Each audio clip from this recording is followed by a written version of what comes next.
இடுக்கண் வருங்கால் நகுக அதனை அடுத்தூர்வது அகுதொப்பது இல். உயிர்த்த ஞாயிறு தின தாக்குதல் இலங்கையின் வரலாற்றில் ஒரு கருப்பு நாளாக மட்டுமல்ல, தமிழ் பேசும் மக்களின் கூட்டு மனசாட்சியில் ஆறாத காயமாகவும் பதிந்திருக்கிறது. தேவாலயங்களில் உயிர்களை இழந்த சிங்கள மற்றும் தமிழ் சமூகத்தை சார்ந்த கிறிஸ்தவர்கள் நேரடியாக பாதிக்கப்பட்டவர்களாக இருந்தாலும் அதன் பின்னர் சந்தேகம், வெறுப்பு மற்றும் இனவாத அரசியலின் சுமையை சுமக்க நேரிட்ட முஸ்லிம் சமூகமும் மறைமுகமாக பாதிக்கப்பட்டவர்களே. எனவே உண்மையை கண்டறிந்து நீதியை நிலைநாட்டும் போராட்டம் என்பது ஒரு சமூகத்தின் பிரச்சனை அல்ல, அது இலங்கை மக்களின் ஒட்டுமொத்த நீதிக்கான குரலாகும். சமூக நீதி கட்சியின் தலைவர் சட்டத்தரணி அர்க்கம் முனீர் தலைமையில் கொழும்பு கோட்டை புகையிரத நிலையத்திற்கு முன்னால் நடைபெற்ற ஆர்ப்பாட்டத்தில் முழு முஸ்லிம் சமூகமும் அரசாங்கம் முன்னெடுத்து வரும் பாரபட்சமற்ற உயிர்த்த ஞாயிறு தின தாக்குதல் விசாரணைக்கு ஆதரவளிக்கிறது என பகிரங்கமாக வலியுறுத்தியது வரலாற்று பொறுப்புணர்வின் வெளிப்பாடாகும்.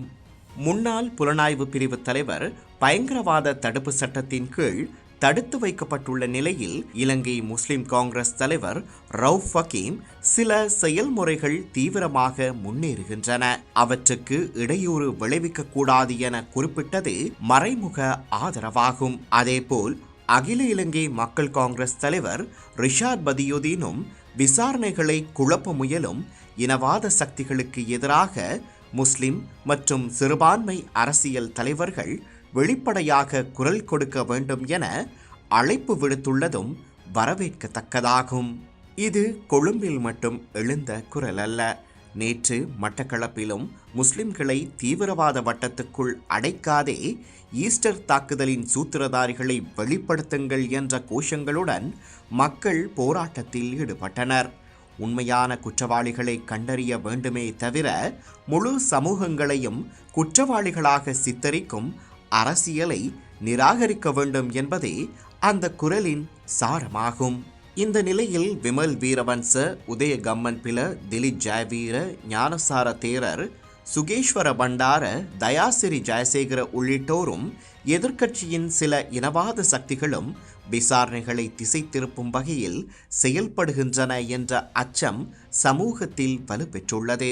ஆகவே சிவில் சமூக அமைப்புகள், மத தலைவர்கள், இளைஞர் இயக்கங்கள் மற்றும் தமிழ் பேசும் சமூகத்தின் அனைத்து அரசியல் கட்சிகளும் ஒன்றிணைந்து பாரபட்சமற்ற விசாரணைகளுக்கு ஆதரவு தெரிவித்து நீதிக்கு தடையாக நிற்கும் சக்திகளுக்கு எதிராக ஒற்றுமையாக குரல் கொடுக்க வேண்டிய வரலாற்று பொறுப்பு இன்று நம் முன் நிற்கிறது.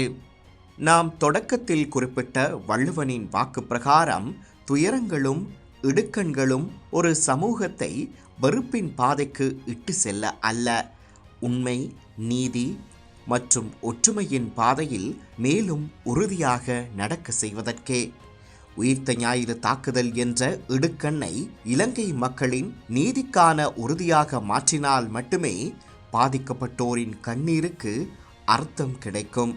உண்மையை மறைப்பவர்கள் வரலாற்றில் மறைந்து போவார்கள்.